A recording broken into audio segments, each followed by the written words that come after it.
மாயே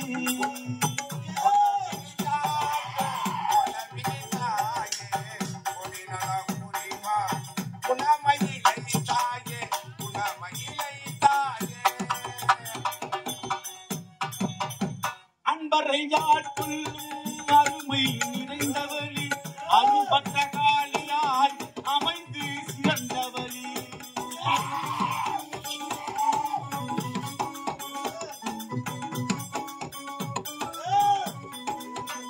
அன்பரை யாட்கொள்ளும் அருமை நிறைந்தவழி அருபத்த காலியாய் அமைந்து சிறந்தவழி சுகங்களாம் நோக்கி சுகங்களாம் தருபவழி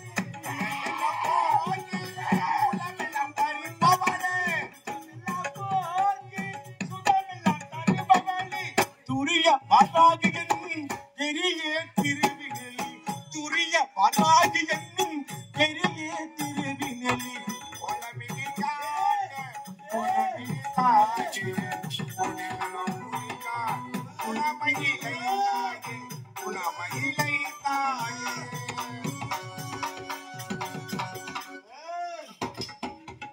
உலகை காப்பாற்றும் நாயகி உண்மையின் பரம்பரை ஓமனும் லிங்காலத்திலே ஓங்காரமாக இருந்து இந்த உலகையெல்லாம் காப்பாற்றுகின்ற உமா மகேஸ்வரி சர்வ உலகத்தையும் காப்பாற்றுகின்ற சர்வசக்தி நவகிரகமெல்லாம் போற்றுகின்ற நவசக்தி இந்த அகிலமெல்லாம் போற்றுகின்ற அகிலாண்ட ஈஸ்வரி ஓங்காரமாய் வந்த ஓம் சக்தி இப்படி எத்தனையோ சக்திகள் காஞ்சியிலே காமாட்சி மதுரையிலே மீனாட்சி காசியிலே விசாலாட்சி படைவீட்டிலே ரேணுகா பரமேஸ்வரி மேல் மருவத்தினுடைய ஆதிபராசக்தி மேல் மலையினுடைய அங்காள பரமேஸ்வரி இப்பேற்பட்ட அவதாரங்கள் எத்தனையோ அவதாரம் விருந்து இந்த அழகான சுரத்தூர் கிராமத்திலே கிராம தேவதை இந்த முத்துமாரி அம்மனாக இருந்து இந்த ஆடி மாதத்தில் உனக்காக தேர்த்திருப்ப செய்து கொண்டிருக்கிறார் அல்லவா அப்பேற்பட்ட உலகமே கொண்டாடக்கூடிய தாய் அரைக்கரை கொல்லும் போது வருகின்ற கருத்து உருவம் பெருத்த மீனி கோடிமட்டை கண்டு கோர பற்களோடு இப்ப கருத்தில் சூழத்தை கொண்டு வந்து அடே கல்லை காட்டான் என்று என்னை கொல்ல வருகிறாய் தாயி அம்மா நான் என்னம்மா குற்றம் செய்தேன் தாயி உலக காப்பாற்றுகின்ற அம்பிழி அம்மா எங்க ஊரு மாரியம்மா நீ தங்கமான காளி அம்மா எங்க ஊரு மாரியம்மா தங்கமான காளி அம்மா வாடையம்மா நட்டு வச்ச வாடையம்மா தண்ணி விட்டி வளர்த்துகிடு தாயே முத்து மாரியம்மா தண்ணி விட்டி வளர்த்துகிடு தாயே முத்து மாரியம்மா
நம்முடைய பாவத்தில் எல்லாம் பொறுமையோடு இருந்து இந்த அழகான கிராமத்தில் கிராம தேவதையாக இருந்து அவனே வருமா இருக்க வேண்டிய தாய் இப்படி கோடிமுட்டை கண்ணில் கோர பற்றி கருத்தை நீங்கி இருந்த சடையோடு வருகிற தாயி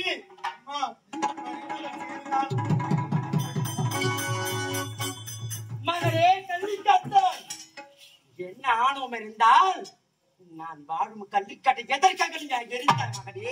நீ வாழும் கள்ளிக்காடா? ஆமா மகனே, நான் எத்தனை ஆலயம் எல்லாம் சென்று பார்த்திருக்கிறேன். அங்கு நின்ற கோலத்திலும் அமர்ந்த கோலத்திலும் உன்னை நாடு வரக்கூடிய இந்த பக்தர்கள் குறையெல்லாம் தீர்க்கின்ற குறை தீர்ப்பால் குங்குமத்தாய் என்றல்லவா பெயர் பெற்றவள் இந்த தாய். அப்பேற்பட்ட இந்த அம்மன் ஆலயத்தில் இருப்பதை விட்டுவிட்டு சாதாரண இந்த கள்ளிக்காடு, இந்த கள்ளிக்காட்டுக்கு என்ன இருக்கிறது? ஆலயத்தை விட்டுவிட்டு ஏனம்மா இந்த கள்ளிக்காட்டுக்கு வந்து வாழ்ந்து கொண்டிருக்கிறாய்? எதற்காக வாழ்ந்து தெரியுமா? நான் யார் தெரியுமா? ஈஸ்வரன் இடபாகத்தில் இருக்கும் நான் தான் உமா பார்வதி. யார் வந்து என்னவரும் கேட்டாலும் இல்லை என்று சொல்லாமல் வாரிவரை கொடுக்கின்ற அந்த வள்ளல் தட்டால் என்று பெருமிடுத்த அந்த உலகம் காற்றின உத்தவர் அந்த முக்கந்தாரின் பரமுறை இடபாகத்தில் வாழ்ந்து கொண்டு வருகின்ற சக்தி ஆதிவரா சக்தியா? ஆமா மகளே, அப்படிப்பட்ட இந்த சக்தி ஆலயத்தை விட்டுவிட்டு ஏனம்மா இந்த கள்ளிக்காட்டுக்கு வர வேண்டும்? மகளே, எதற்காக வந்து தெரியுமா? காரணம் அன்று எனக்கும் என்னுடைய கணவருக்கும் வாக்குவாதம் ஏற்ற பொழுது என்னுடைய கணவர் என்ன தெரியுமா உரைத்தார்? என்ன மட்டும் உரைத்தார்? அடே உமா, இப்பொழுது எனக்கும் எனது கணவருக்கும் வாக்குவாதம் நேரிட்ட பொழுது நீ காலி ஓடிலே காலியாக திரிய வேண்டும். மாலி ஓடியிலே காலியாக திரிய வேண்டும். தாபம் கொடுக்கும் வரும்பொழுது வானவரை கோட்டையை ஆளக்கூடிய வானவரையர் என்னை பற்றி கடும் தவம் இருந்தான். ஆதியிலே தோன்றிய அம்மன் இந்த காமாட்சி அம்மனாக உருவெடுக்கின்ற போது, காஞ்சியிலே காமாட்சி அம்மனாக இருக்கின்ற போது வானவராய சூரன் வானவரை கோட்டையை ஆளக்கூடிய வானவரை சூரன் என்னை என்று கடும் தவம் இருந்தான். அவன் தவத்தில் மயங்கி அவன் கேட்கின்ற வரத்தை அனைத்து வரத்தையும் நான் கொடுத்து விட்டேன். மாயாஜாலம், மந்திரஜாலம், தந்திரஜாலம், இந்திரஜாலம், கூடுவிட்டு கூடுவாயில் படிவல் நோக்கு வர்மம் 7.5 கோடி மந்திரங்களை கேட்டிருக்கிறான் சண்டாள பாய். பக்தியோடு கேட்கின்றான் என்று இந்த தாய் மனமிழந்து அனைத்து வரைத்து கொடுத்து விட்டாய். அவன் மந்திரத்தை எந்த மந்திரத்தை சொல்கின்றானோ 33 கோடி தேவர் முதல் 44 ரிஷிவரை அனைவரும் ஓடி வர வேண்டும். அந்த மந்திரத்தை கட்டுப்பட வேண்டும். அவன் நில்லண்டால் நிற்க வேண்டும். அப்படி வரத்தை கொடுத்து விட்டாய். வரத்தை கொடுத்த உடனே வரம் கொடுத்தாயே உன் தலையிலே கை வைத்து விட்டாய். உன்னுடைய மந்திரமாகிய காமாட்சி விரதத்தை சொன்ன பிறகு அந்த மந்திரத்தை கட்டுப்பட்டு அவனுடைய கைக்கு வகிர்ந்தாய். அந்த சண்டாள பாவி உன்னுடைய அருமை தெரியாமல், உன்னுடைய பெருமை புரியாமல் உன்னை அடியோதனமாக அடித்திருக்கிறான். ஆமா மகனே, அடியோதனமா அடித்து விட்டு தாயை வழி தாங்க முடியாமல் அது தெரிகின்றதை கள்ளிக்காட்டு. அந்த கள்ளிக்காட்டு ஒரு புத்தியிலேயே நான் கள்ளிக்காத்தாக புத்தியிலேயே அமர்ந்து கொண்டிருக்கும் பொழுது இந்த தாய் காஞ்சி காமாட்சி அம்மா, காமாட்சி நான் நீங்களா அம்மா? எயில் மீவும் மாங்காடு